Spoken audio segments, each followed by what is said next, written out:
An environmental and health crisis is unfolding in Nxuba, formerly known as Cradock, where raw sewage continues to pollute the Great Fish River. The lifeline for the community is now causing families to fall sick. The biodiversity along the river's banks is being destroyed. In 2019, the Department of Water and Sanitation took legal action against the municipality there. The department found that only minimal chlorination was being added to the effluent. The ongoing contamination doesn't just threaten residents, but also critical research and conservation efforts in the region. Newzroom Afrika's Sipha Kema joins us from Nxuba with more on this. Sipha, good morning to you. The situation there does look very difficult.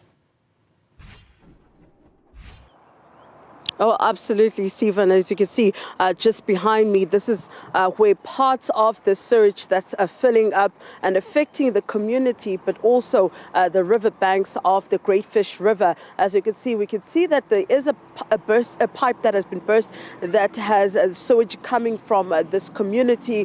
And this is also trickling all the way down underneath the M10, making its way to the Great Fish River. But not only that, Stephen, if you see just on my right here, over those bushes is where the treatment plant is for the sewage. And now that as well is sort of non-functional, Stephen.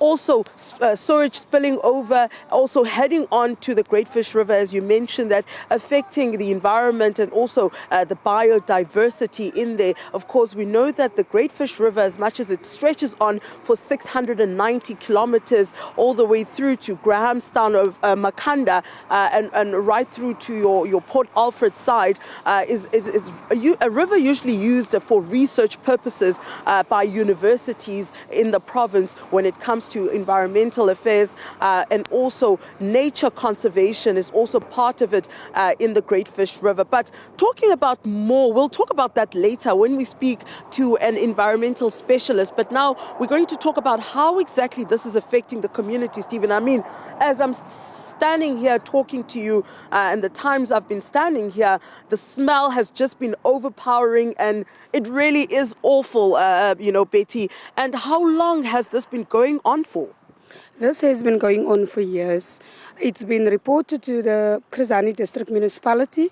They do come out and work on the problem, but a day or two later, we're back to square one. This is not the only area that's affected by these drains. We've got construction work going on in my ward. In Tagbox Street, where box cutting was done, now as we speak, there's a drain that is actually right in front of the people's houses. And the street that was box cutted is filled with the sewage water. So it is really unhealthy for the community, and it's like an ongoing problem. That it seems like the district municipality doesn't have a plan how to fix this problem for once and for all. Now, it seems as though we're going to speak later on, Stephen, but also, Betty, I want you, we're going to speak to community members that have been affected with this sewage, especially in the area that you've just referred to. But from what you also know as ward councillor, people getting sick, children playing in this area, I mean, this is also somewhat of a dump site as well. Yes, definitely. And as you can see on the other side, there is a heap that the contractor is dumping. So kids are playing there, and you can't always watch kids. But those kids are actually close to this drain that is overflowing here, which is very unhealthy to them. Mm-hmm. And Stephen, to make matters worse, I just want to show you here on my right now, because this is a township, it's not in the rural areas, most people have to keep their livestock, your cattle, your sheep, in enclosures that's close to the houses, so that they're able to keep an eye on them and also let them out to go on, during the day. And you can see the sewage spill also comes all the way right across there. And what we heard from one of the community members that we'll talk to later is that his cattle actually is affected by this sewage spill, because as they let the cattle out to graze, they do come back and also drink the sewage. So it is a problem, and a hazard for this community. People have been getting sick. Children are playing in this area as well. And I mean, it's right in front of the houses, just to show you just how close it is to the residential area, and it's right literally in front of their homes and houses, as well as the treatment plant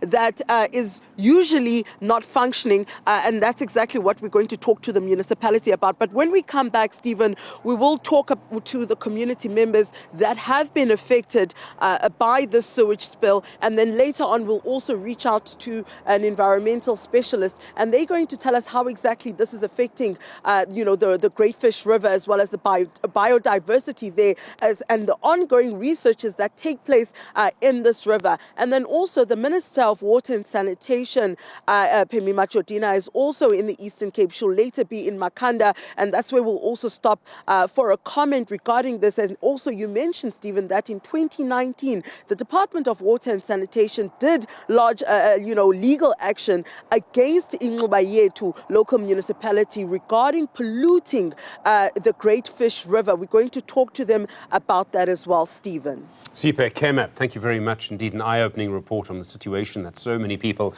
have to live with. And in a way, that's been the story of the last couple of reports that you've seen, particularly so many problems around water. Well,